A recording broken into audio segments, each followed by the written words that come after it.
Speaking of the elections,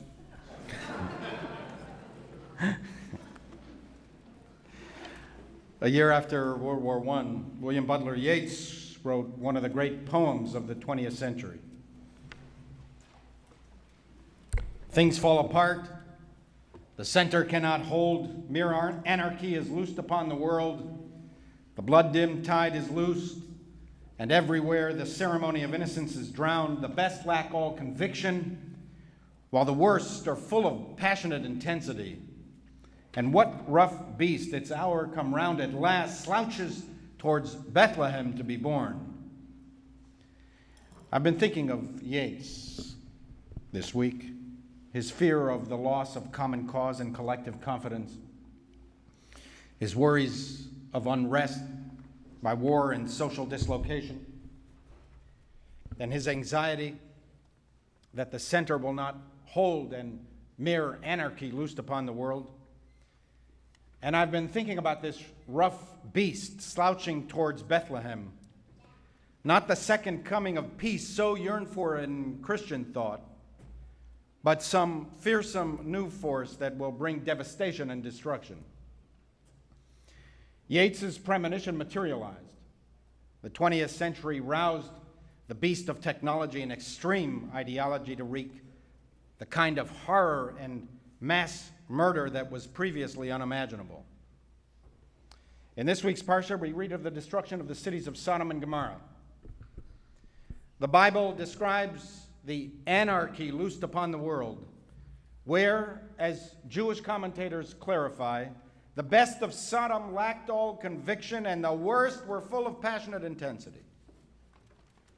It's one of the most remarkable passages in all of Jewish literature. God announces that the sins of the cities have become unbearable. Anarchy is loosed upon the world. There will be complete and utter destruction. But we read God deliberating with himself, arguing with himself. Shall I hide from Abraham what I am about to do? All of the nations of the world will be blessed through him. I have selected him to do what is right and just. How can I conceal from him my plans to destroy these cities? It's an astonishing idea. God invites Abraham to debate. God wants Abraham to respond. God hopes that Abraham will not simply allow for the destruction of the cities, but will stand up even to God to prevent the innocent from perishing. That is precisely what Abraham does. He takes up the challenge, and he utters among the most eloquent and revolutionary thoughts in all of religious literature. Hashofet kol haaretz lo ya'aseh mishpat? Will not the judge of all the earth do justice? Perhaps there are 50 righteous people in the cities. Will you sweep away and kill the righteous along with the wicked? Will you not forego the destruction for the sake of the 50 innocent? What kind of strange religion is this Judaism? If you want to understand our stiff-necked stubbornness, our argumentative nature, our insistence on justice, why it seems to us that Jews are overrepresented in every social cause under the sun, you need look no further than this one verse. Hashofet kol haaretz lo ya'aseh mishpat? Will not the judge of all the earth do justice? For Jews, to believe is to challenge. To believe is to protest. Religious faith is to uphold the dignity and defend the lives of human beings, to prevent the ceremony of innocence from drowning. Abraham had little in common with the inhabitants of Sodom and Gomorrah. He could have easily stood on the hills with little concern and watched the fireworks display, the fire and brimstone raining down on the cities as we might watch a war on television today. Bombs raining down on the cities and watching the missiles honing in on their targets. Why should Abraham care? But he does care.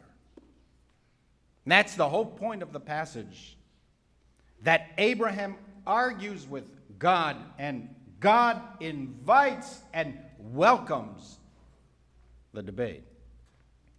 The Bible is emphatic. The purpose of religion is not bliss and complacency. The purpose is to fight for justice, even if it involves questioning God's own standards. Faith is a dialogue with God, a debate that God encourages. Faith is not peace of mind. If you have too much peace of mind, you're not religious enough. The righteous have no rest, say our sages, neither in this world or even in the world to come. Think about that. They have no rest even in the world to come, the righteous ones. Judaism is not passive acceptance of the divine will. It is not a one-way street. God commands and people obey. Rather, God wants protest for the sake of what is right. Abraham is distraught and angered by what he perceives as the shedding of innocent blood. That's the point of the passage. Had the point been obedience, the outcome of the story would have been different. It would have been something like ending with Abraham being punished or smitten or admonished with the cautionary warning, this is what happens to mere mortals who dare to argue with God. But it doesn't end that way. Sodom and Gomorrah are destroyed. But that's because there weren't any righteous people there. The center did not hold. Anarchy was loosed upon the cities. The point of religion is to prevent a slouching towards Sodom, to stand up for truth, justice, righteousness, and hope, to stand up for others, to feel responsible for other human beings. That's the rationale of religion and the philosophy of the faithful. Before Abraham, human beings were characterized by shirking responsibility. From the very beginning, Adam blamed Eve. Eve blamed the snake. Cain didn't consider himself his brother Abel's keeper. Even Noah didn't protest when God threatened to destroy the world. He simply built a big boat and got inside and saved himself and his family. But Judaism starts with Abraham. It might look sacrilegious to some arguing with God, but it's sacred religion to the Jews. The point of Judaism is to feel a kinship with all human beings, to protect the weak, to feel a sense of collective responsibility. God is searching not only for good people, but God is searching for good people who are willing to do justice, to act in the world, even within a sea of injustice. Learn to do good, Isaiah insists. Seek justice, aid the oppressed, uphold the rights of the orphan, defend the cause of the widow.